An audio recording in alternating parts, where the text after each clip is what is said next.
por último.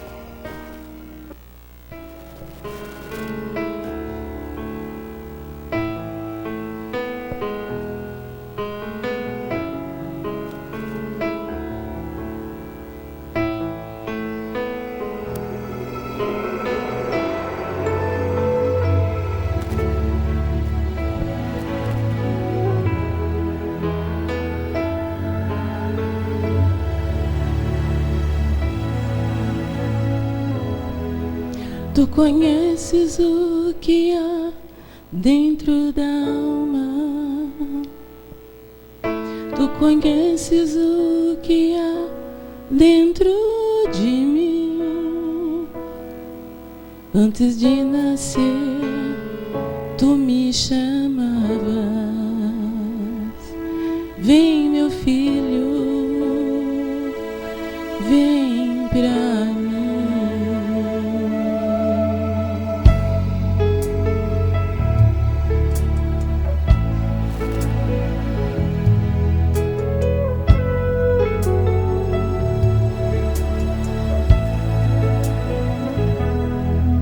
Eu cresci procurando sua face, desde então procuro sempre te escutar. Essa voz que me falava antes de nascer e que hoje continua me falar.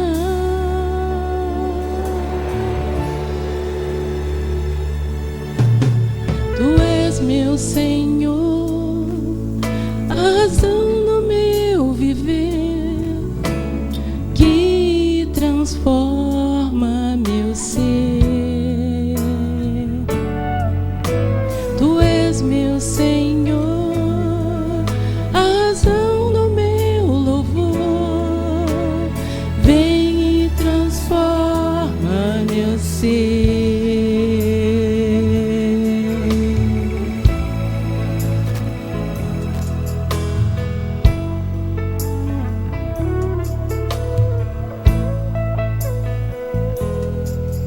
Eu não entendo esse jeito de me amar. Se eu sei que eu não mereço tanto amor, e a única coisa que eu faço é pegar novamente em tuas mãos. Tu és meu Senhor, a razão do meu viver, que transforma meu ser. Tu és meu Senhor, a razão do meu louvor, vem e transforma meu ser.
Mais uma vez, boa noite aos irmãos. Boa noite aos nossos amigos da internet que nos assistem hoje, né? Bom, antes de abrirmos a palavra de Deus, irmãos, curvemos nossas frontes, né? Para nós orarmos, para que o Espírito Santo possa nos dirigir. Oremos. Santo Deus, eterno Pai que está nos céus, obrigado, Pai querido, pelo privilégio de estar aqui contigo nessa casa. Obrigado, Senhor, por todos que aqui estão, Senhor. E aqueles que não vierem, o Senhor sabe o motivo. Nesse momento, Pai querido, usa-me e envie seu Santo Espírito para que eu possa ser a sua porta-voz essa noite. E que a mensagem aqui falada venha de encontro a cada um. É o que eu te peço e te agradeço por amor a Cristo Jesus. Amém, Senhor. O tema do meu sermão se chama Por que somos pobres? É uma pergunta, irmãos. Né? E agora eu convido os irmãos para que abram suas Bíblias em Apocalipse, capítulo 3, versículo 17.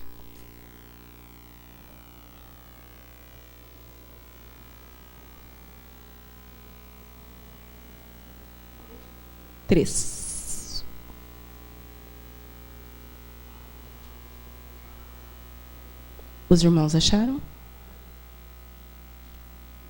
Podemos ler?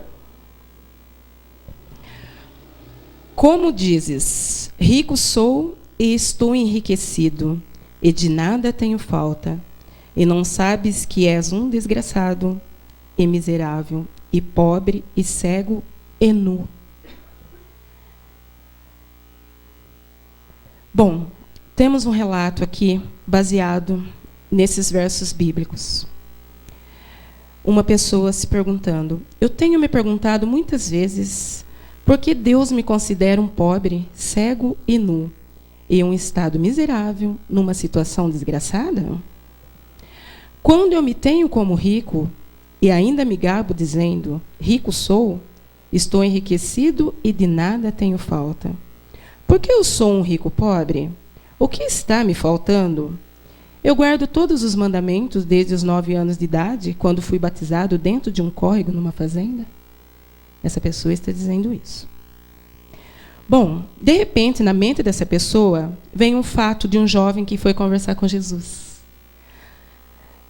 Quando Jesus, né, andava ensinando nas encostas das montanhas da Galileia. Certo? Esse jovem era um jovem de qualidade. Vamos ver lá em Marcos 10, no 17.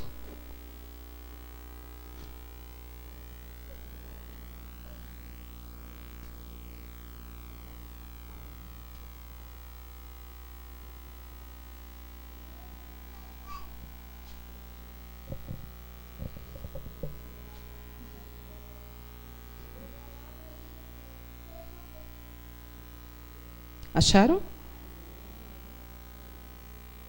Vamos ler? E pondo-se a caminho, correu para ele um homem, o qual se ajoelhou diante dele e lhe perguntou: Bom mestre, que farei para herdar a vida eterna? Bom, aqui nós observamos, irmãos, que era um jovem de qualidades que abordou Jesus. Ele teve uma reverência, que ele se ajoelhou a Jesus, né? E respeitoso ele foi com as suas palavras, que ele disse o quê? Bom mestre, né? E ele estava preocupado com o quê? Isso, com a vida eterna, né? Que foi o que ele perguntou: o que farei para herdar a vida eterna? E ele também sabia e guardava os mandamentos, desde a meninice, né? E no verso 22 de Marcos, e revela aí que ele tinha também muitas propriedades. Olhem aí para vocês verem, no verso 22. Mas ele, pesaroso dessa palavra, retirou-se triste, porque possuía muitas propriedades. E trocando em miúdos, né, todos conhecem, né, a história desse mancebo, né, que Jesus disse para ele que era para ele vender tudo que ele tinha, né, repartir com os pobres e tomar a cruz e segui-lo. Então, o que ele fez? Ficou muito contristecido, né, porque ele possuía muito riqueza, né? E ele, assim, ficou muito triste e não quis saber de seguir Jesus por conta disso. Então, ele era um príncipe que tinha grandes haveres e ocupava posição de responsabilidade. Mas aquele jovem, com tantas qualidades morais, materiais e espirituais, chegou pobre à presença de Jesus. E saiu mais pobre ainda. E cego, nu, desgraçado e miserável. E sabem por quê, irmãos? Porque faltou de levar uma coisa só com ele. Era piedade. E o que é piedade? Você se preocupar com o teu próximo, né? Uma coisa só faltava para esse jovem, e era um princípio vital. Carecia do amor de Deus na alma. E essa falta, a menos que fosse suprida, iria demonstrar a ele uma coisa fatal. Porque, se recebesse o amor de Deus, ele seria subjugado seu supremo amor próprio ao eu. Né? Ele tinha um ego, né? Bom, eu acredito que agora nós podemos começar a entender por que o Deus chamou o povo dele, né, de pobre, cego e nu. Bom, nós mesmos sabemos, né, que nós podemos perceber a nossa pobreza, como eu comentei aqui, né, no pedido de oração, de doença espiritual, doença da alma, então pobreza, né, espiritual, né? Então a gente pode até perceber em nós mesmos. Vamos supor, um líder, ele vem a ter reuniões sem poder. Às vezes ele é anfitrião, convida, né, para uma reunião, mas ele próprio está tão vazio na alma. Ou então, podemos ter também membros fiéis e amantes do mundo e das novidades que o mundo dá. Às vezes ele está dentro da igreja, todo assim, se demonstra ser fervoroso, mas, na verdade, ele está amante de coisas que o mundo oferece lá fora. Né? Vamos pôr um cristão de rótulo, né? Só usa o rótulo da igreja. Ou então ele tem um trabalho missionário com pouco resultado, ou então nenhum resultado. Vai por aí. Tipo assim, eu vou para ninguém falar nada. Existe muito disso, né, irmãos? Aí existe outra coisa também. Ele tem mornidão nas atividades religiosas. Desprezo sistemático das literaturas. E nós sabemos quais são as nossas literaturas, né? Lição da Escola Sabatina, Livro de Espírito e Profecia, Bíblia Sagrada, que está em primeiro lugar, que é a luz maior, Inário, Revista Adventista e outros documentários que nós temos da igreja, que às vezes fica lá enchendo de poeira na estante, né? Escola Sabatina, eu sei que é difícil, irmãos, pegar a lição da escola. Não é fácil, não. Eu vejo, eu tenho umas contendas feias lá, tem dia que eu durmo em cima da lição, e não dá para fazer. Mas vamos orar para Deus, para que Ele dirija-nos com o Espírito Santo e possamos estar todos os dias em ordem, né, com as promessas de Deus. Essa pobreza, irmãos, é um câncer para o corpo da igreja e leprosa para o corpo dos membros, para a alma dos membros. E é a causa de morte dos ricos sepultados nos luxuosos templos adventistas. Às vezes a pessoa pensa que está tão vivo dentro da igreja, mas ele está morto, fazendo da igreja uma sepultura. Já pensou? O que deveria acontecer para realmente nós sermos ricos? Somos filhos do rei, não somos? Temos que ser ricos, né? Acima de todos os outros povos do mundo, os adventistas do sétimo dia devem ser modelados de piedade, santos no coração e em suas conversações. Olha, até no jeito de falar, o testemunho do cristão adventista tem que ser diferente. No linguajar, no jeito de agir, no jeito de pensar e de abordar as pessoas. Tudo tem que ser mudado. Isso está com a irmã White, né? Ela escreveu em Testemunhos Seletos. Deveríamos nos constituir em anunciadores e cumpridores das virtudes daquele que nos chamou das trevas para a sua maravilhosa luz. Isso está em 1 São Pedro 2, verso 9. Não precisam ler, irmãos. A nossa religiosidade precisa exceder as dos fariseus de hoje, daqueles que têm piedade fingida. Então, os mesmos fariseus de hoje são os fariseus de lá da antiguidade, que eles tinham aquela piedade, mascarada, né? Como posso dizer? Com certeza. Agora o irmão falou. Fala de novo, irmão. Caiados. Com certeza. E foi isso mesmo. Eles eram aquela falsidade, né?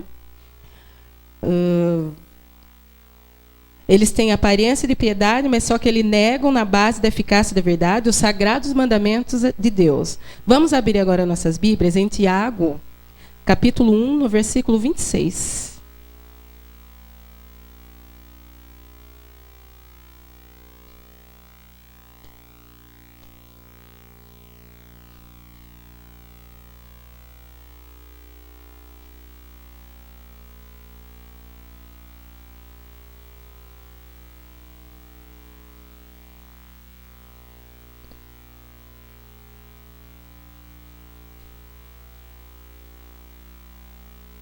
Acharam, irmãos?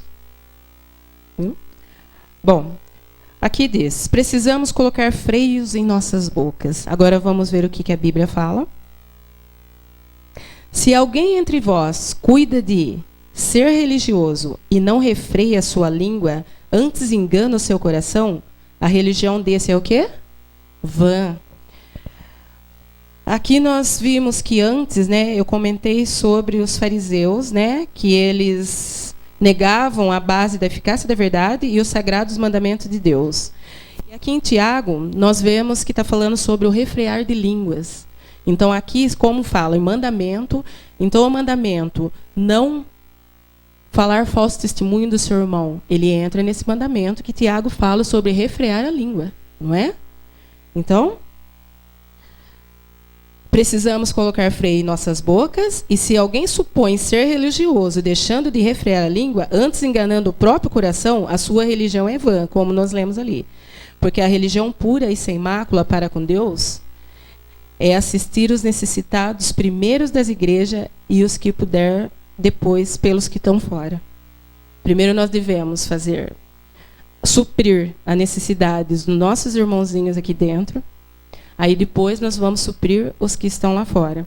Foi como eu comentei aqui na oração. Vamos estar reunidos para que possamos fortalecer a fé dos irmãozinhos também que estão fracos na fé, né? Aí depois juntos sairemos todos a conquistar os que estão lá fora. Amém por isso, né, irmãos? Sobretudo, guardar-se da corrupção do mundo e afastar-se de todo engano e de toda propina e de todo negócio duvidoso e de toda espécie de corrupção moral, material e espiritual. É isso que nós devemos nos afastar, né, irmãos?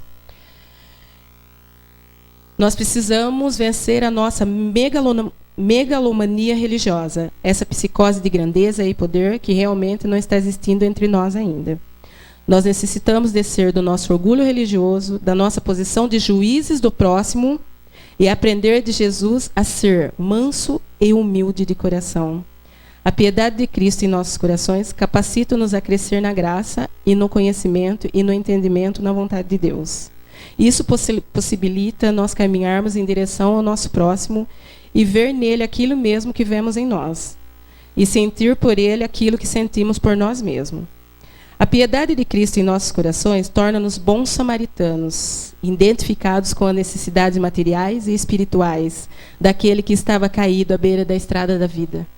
Vocês lembram dessa história, né, irmãos? Que aí passou o levita, passou por largo. Aí, de repente, vem e passou o sacerdote, também passou por largo. Quantas vezes nós não fazemos isso, né?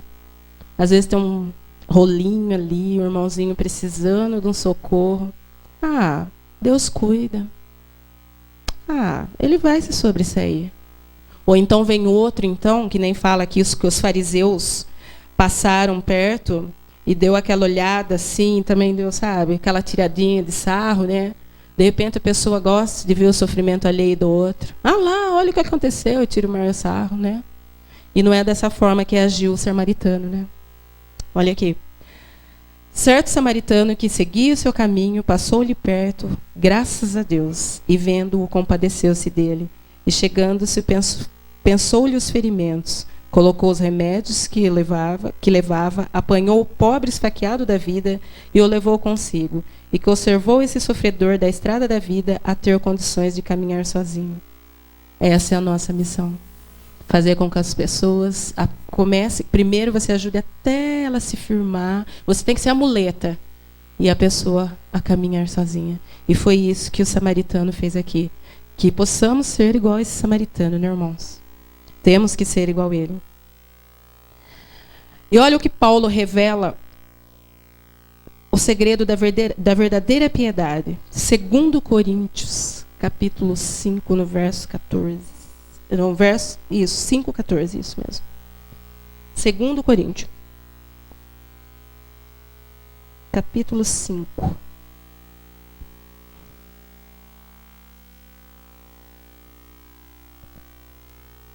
Acharam? Não. 5:14.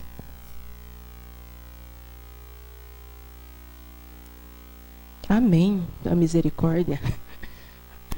Feliz de nós que ainda pedimos misericórdia. Podemos ler? Porque o amor de Cristo nos constrange, julgando nós assim que, se um morreu por todos, logo todos morreram. Porque o amor de Cristo nos constrange, olha aqui, ó, que vem explicando aqui o nosso sermão. Nós devemos amar Cristo porque Ele o quê? Nos amou primeiro. Nós devemos servir porque Cristo nos serviu primeiro. Nós devemos obedecer porque Cristo também obedeceu primeiro. Eu lavo os pés dos outros porque Cristo lavou primeiro quem? Os meus pés.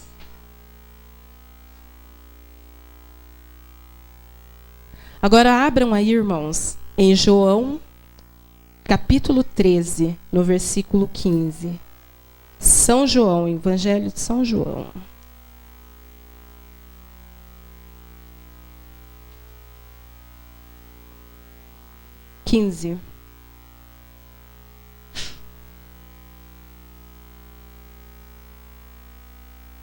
E por que Jesus lavou nossos pés primeiro? Né? Olha aqui a resposta. Porque eu vos dei o exemplo para que, como eu vos fiz, façai-vos também. Né? Lavar o pé do irmão, hein? Lavar o pé do seu próximo ali, hein? Você falar, eu amo ele é uma coisa. Eu amo o meu próximo. Né? Nossa, eu oro por ele, faço tudo por ele. Aí, de repente, aquela maculazinha ali no fundinho do coração, hein? E lavar o pé dele. Né? E Jesus não pensou dessa forma. Jesus lavou e ainda disse para Pedro, tem que lavar seu pé sim. E Pedro não queria. Ah, se não lavar, não faz parte do meu reino, né? Quem quer fazer parte do reino do Senhor aqui? Amém. Bom, eu perguntei no início desse assunto, por que Deus nos chama de pobres, cegos e nus? Bom, agora eu acho que nós já descobrimos, né? Enquanto continuarmos vestidos de folhas de figueira brava e nos lavando em nossas próprias justiças e nos alimentando com opinião de homens, morando na casa das dúvidas e trabalhando no mundo de ilusões humanas, nós continuaremos pobres, cegos e nus, irmãos. Enquanto nós estivermos mergulhados nesse mundo, apegado em coisas desse mundo, nós ainda vamos continuar mais pobres, mais miseráveis e mais nus ainda. Pelo batismo nós fomos revestidos em Cristo. Isso está em Gálatas 3:27. E Paulo nos aconselha: revesti-vos, pois, como eleitos de Deus, santos e amados, de termos afetos de misericórdia, de bondade e de humildade, de mansidão e longanimidade. E no verso 14, olha o que Paulo ainda diz: acima de tudo isto, porém, esteja o amor, que é o vínculo da perfeição. Porque sem a piedade ninguém verá a alva, e sem a piedade ninguém obterá vitória. E sem a piedade nós estaremos sem o vínculo da perfeição. E sem a piedade de Cristo em nossos corações, seremos metal que soa e sino que tine. A nossa maior necessidade é de sermos vestidos por Cristo com as roupas de sua piedade salvadora. Agora conta-se uma história aqui, que um certo chinês, ele tinha se convertido ao cristianismo. E ele deu o seguinte testemunho em público: eu estava caindo dentro de um fundo lodoso e um poço já quase me afogado pela miséria daquele lugar. Aí então comecei a chamar e a gritar desesperado por alguém que me ajudasse a me libertar daquele inferno de sujeiras e doenças. Nisto então apareceu um ancião Ele tinha um aspecto venerável, que me olhou de lá de cima e me disse: Filho, esse lugar é muito desagradável. Aí disse ele para esse ancião: Sei que isso é verdade. Pode o senhor me ajudar a sair daqui? Filho, eu me chamo Confúcio. Se você tivesse lido as minhas obras e seguindo o que elas ensinam, jamais estaria aí dentro. Aí, de repente, apareceu uma outra pessoa para resgatá-lo desse lugar.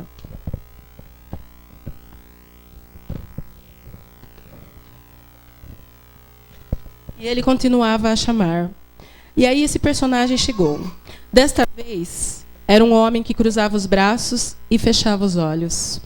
Parecia estar longe, muito longe. Sabe quem era? Era Buda. E aí o Buda disse para ele: Filho meu, feche os seus olhos e esqueça de si mesmo. Ponha-se em estado de repouso. Não pense em nenhuma coisa desagradável. Assim você poderá descansar como descanso eu. Vocês sabem que o Buda descansa, né, até hoje, né? Aí olha o que ele disse para Buda: Sim, eu farei isso, mas quando eu sair daqui do fundo desse poço. Né? Aí Buda desapareceu e ele continuava chamando de lá e gritando com todas as forças que sobravam. Aí ele viu que mais alguém se aproximava piedosamente. Foi descendo com um passo lento e ele foi descendo dentro do poço. E ele levava em seu rosto os traços do sofrimento. E aí o chinês falou para ele: Pai, podes me ajudar? Aí ele disse: Para isso eu vim ao mundo, buscar e salvar os perdidos. Aquela divindade amorosa me tomou pelos braços e começou a subir comigo para a luz do sol. E eu percebi que enquanto ele me salvava, ele se feria nas pedras da parede do poço, deixando um rastro de sangue, de lágrimas e de dor. E já lá fora do poço ele me disse: Meu filho, agora você está livre. Saia por aí e avise a todo mundo que escondido entre os capins está esse fundo, nojento e perigoso poço. E se você me procure, caso sinta alguma dificuldade, porque toda vez que você me chamar pelo nome de Jesus Cristo, eu responderei. E antes que ele fosse embora, ele se voltou e vestiu-me com uma resplandecente roupa de luz e disse: Assim como eu agi, você também deve agir. Até logo, eu voltarei outra vez.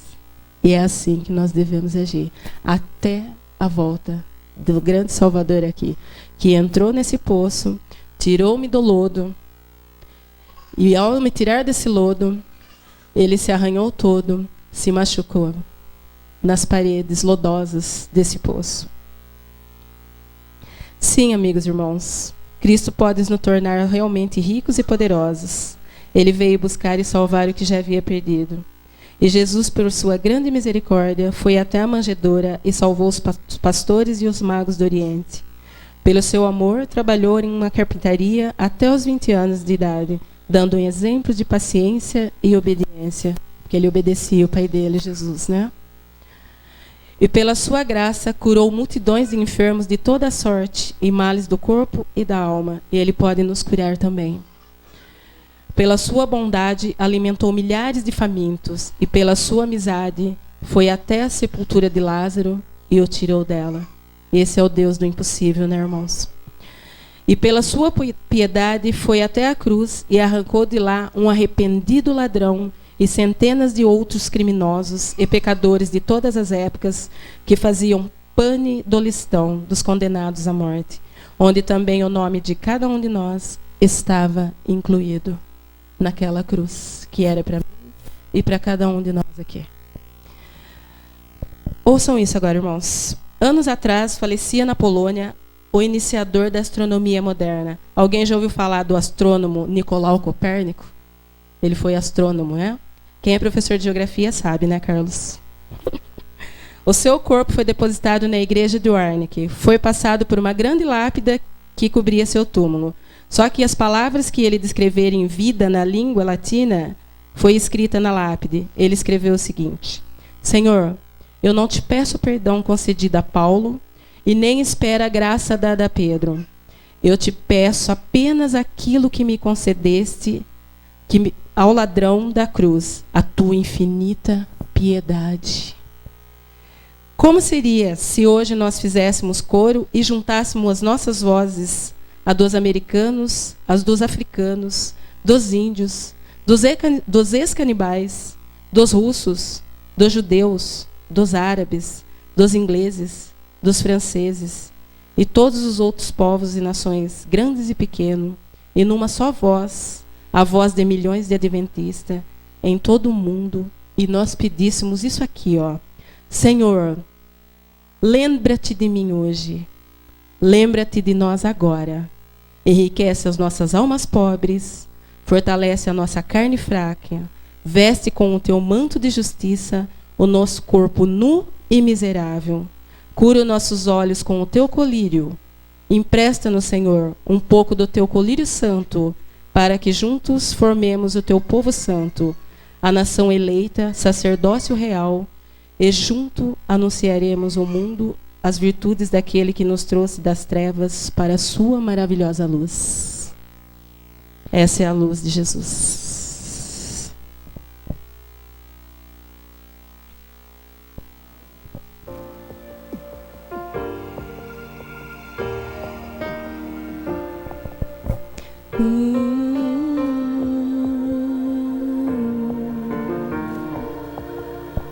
Ricos e pobres, plebeus e nobres, diante do trono de Deus, salvos, perdidos, santos, remidos, a face verão de Deus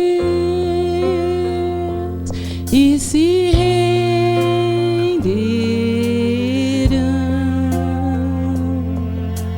reis de joelhos verão, louvando a Cristo. Ele é o amor, perfeito amor. Ele é o amor de Deus.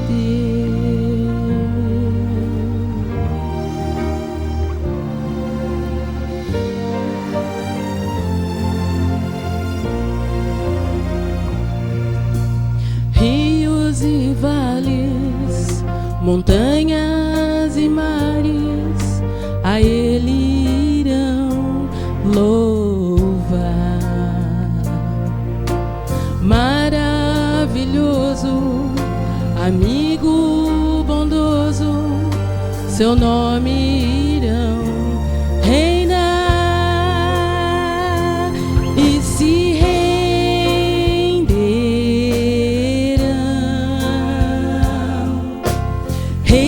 joelhos verão, louvando a Cristo. Ele é o amor, perfeito amor. Ele é o amor de Deus. A luz do mundo é Jesus. Venceu lá na cruz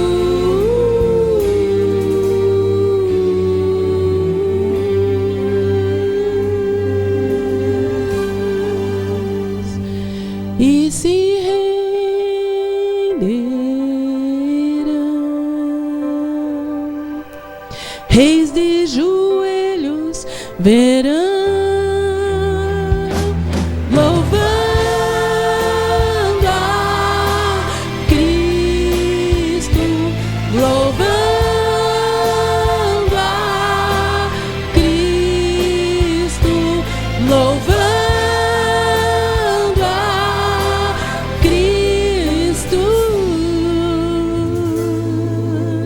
Ele é o amor, perfeito amor. Esse é o amor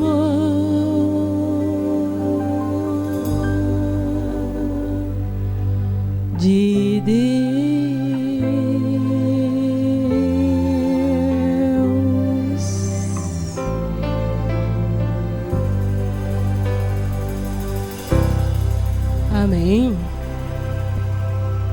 Agora eu convido a igreja para se levantar, para que possamos fazer uma oração.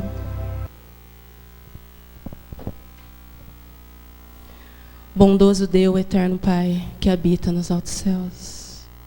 Obrigada, Pai querido, por mais essa hora que nos concedeu de comunhão contigo.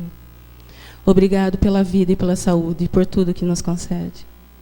Embora saibamos que não temos mérito nenhum no que o Senhor nos faz, Senhor, nem merecedores da Tua graça e da Tua misericórdia. Por isso eu peço, Senhor, que se houver algum pecado aqui entre nós, Senhor, lava-nos com o sangue do Cordeiro, Pai, e nos mantenha, Senhor, reunidos em fé e verdade, e nos dê uma vida de retidão. Acompanha-nos aos nossos lares, Senhor, porque a semana já está acabando, Pai querido, e para que venhamos nos encontrarmos, Senhor, no seu santo sábado, que é o dia que o Senhor estabeleceu por nós, Pai. Obrigada, Pai querido, por tudo. É o que eu te peço e te agradeço, Pai. Em nome de Cristo Jesus. Amém, Senhor.